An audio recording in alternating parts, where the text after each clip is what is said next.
Welcome to a new deep dive. Great to be here. Today we're tackling a question that feels, well, both strangely familiar and completely new. Are we actually entering a new Cold War? Hmm. But, forget those old images of missiles and tanks. Hmm. This is about something much more subtle, playing out on what you might call invisible front lines. That's right. We've really dug into the sources you shared to pull out the most crucial takeaways, trying to understand what's truly at stake here in 2025. And it's fascinating, isn't it, how the very nature of conflict seems to have fundamentally shifted. Yeah. I mean, the sources, they paint this compelling picture where the real battlegrounds now, they're cyberspace, global trade routes, outer space, even the very fabric of artificial intelligence. Right. These are sort of the truly invisible yet incredibly impactful front lines of, well, right now in our near future. And when you start looking for them, the signs are kind of everywhere. They really are. Just in the past year, think about it. U.S.-China tech tensions just soaring. Hmm. Russian cyber attacks messing with European energy grids, increased military posturing, South China Sea, the Arctic. It's a constant pressure. Yeah, and countries aren't just building like physical walls anymore. They're rapidly putting up digital ones, hoarding critical minerals, pouring money into surveillance tech. It definitely feels different. It really does make you feel like this isn't your grandfather's Cold War, but the stakes may be just as high, if not higher, for all of us. Could be. So let's really unpack what the sources are telling us. Okay. So when we dug into the material, one of the first things that just jumps right out is the absolutely central role of the United States and China. No question. They're the two titans in this. Yeah, but their new arms race, it's not about nuclear arsenals like before. It's squarely focused on who dominates semiconductors, who gets AI supremacy, who cracks quantum computing first. And what the sources really underscore there is that this isn't just, a race for tech leadership. It's about foundational control. Foundational control, how so? Well, think about it. Whoever controls advanced semiconductors effectively controls the global supply of modern computation. That impacts everything. Military hardware, healthcare, everything. Okay.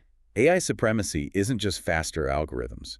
It's about shaping future intelligence, surveillance, maybe even autonomous warfare down the line. Wow. These aren't just sectors, they're the new strategic choke points. And we see concrete actions, right? Like Washington's export controls on advanced chips to China. Exactly. That directly triggered Beijing's massive investments into making their own chips, a huge push for domestic production. And the U.S. is trying to rally allies, Japan, Taiwan, the Netherlands, to sort of technologically isolate China. That seems to be the strategy, yes.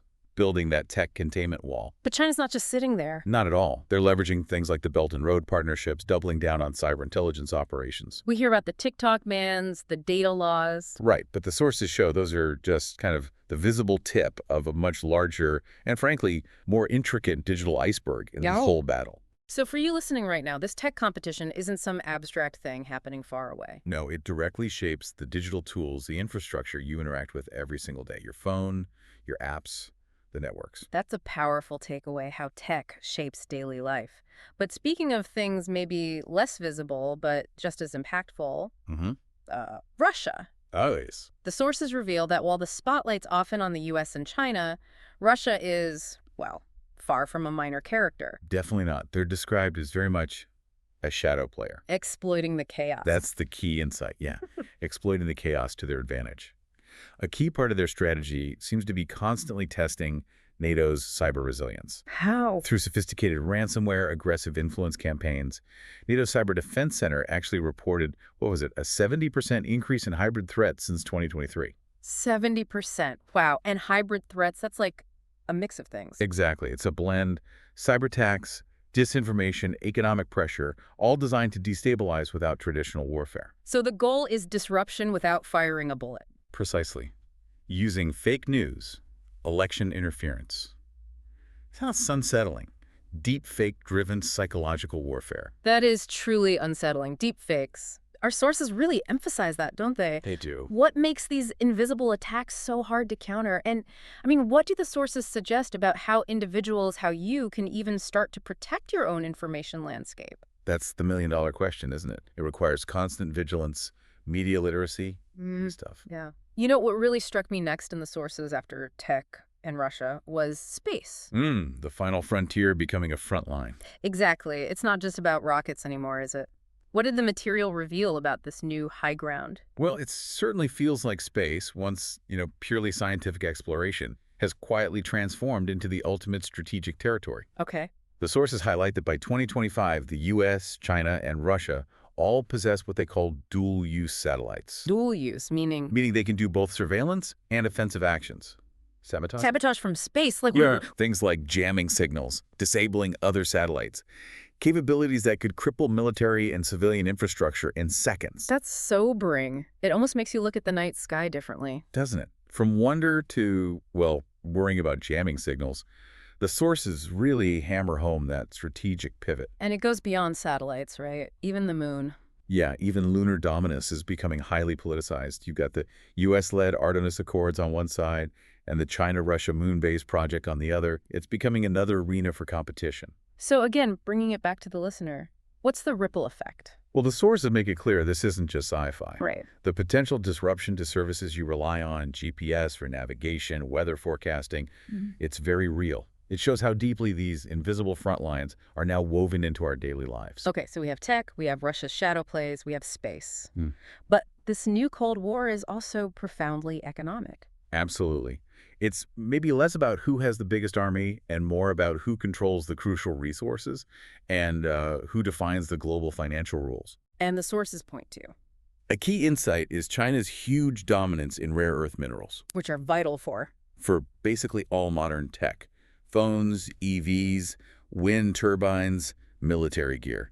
This gives Beijing significant leverage over Western tech supply chains, So what's the West doing in response? actively trying to diversify sources, looking to Africa, South America, boosting domestic mining where possible, trying to break that dependency. Beyond resources, there's a whole financial order aspect. Right. In the grand scheme, the rise of BRICS, plus, Brazil, Russia, India, China, South Africa, plus others joining, Yeah.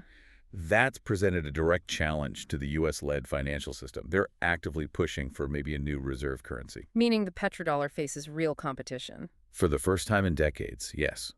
That system where oil is priced in U.S. dollars, which has really cemented the dollar's global power. It's being challenged. This all sounds like very high-level geopolitics. It is, but But how might these huge economic shifts actually impact, say, global finance or even the price of stuff you buy every day? well, the sources really emphasize these aren't just abstract chess moves.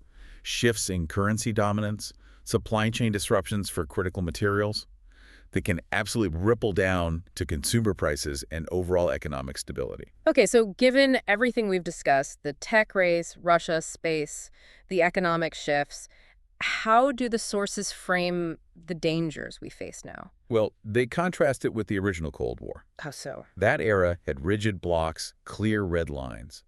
Today's world is described as much more chaotic, multipolar, and incredibly interconnected. Which makes it more dangerous. Inherently so, yes. Yeah. That complexity increases the risk of miscalculation. Which is the logical next step. How do we avoid miscalculation in this fluid environment? Exactly. A cyber attack could accidentally trigger a real-world conflict. It might not even be state-sponsored initially. Right. Or a satellite collision, maybe unintentional. Could spark international retaliation. Misinformation could escalate diplomatic standoffs beyond repair. In 2025, the sources really emphasize that this invisible war is just as real and potentially just as destructive as any traditional battlefield. But it's not all doom and gloom, is it? The sources also point towards hope, diplomacy. Thankfully, yes.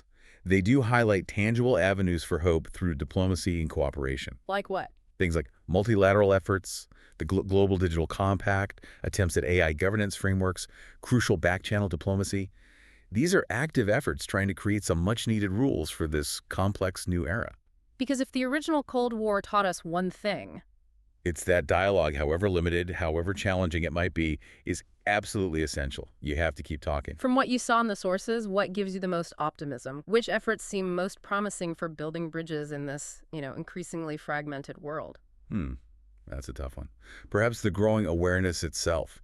The fact that we're even having these discussions about AI governance or cyber norms suggests a recognition of the danger, which is the first step. Yeah, that's a good point. Awareness is key. So, wrapping up, are we in a new Cold War? The clear message from our sources seems to point towards yes. Yeah. But it's a conflict we're still trying to fully grasp, aren't we? Definitely. It's often silent, it's digital, it's economic.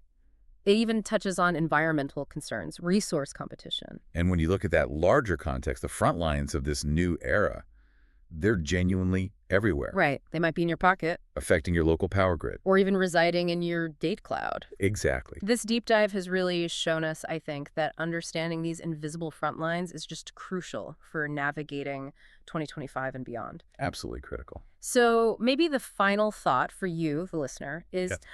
what kind of individual awareness or maybe collective action do you think is necessary?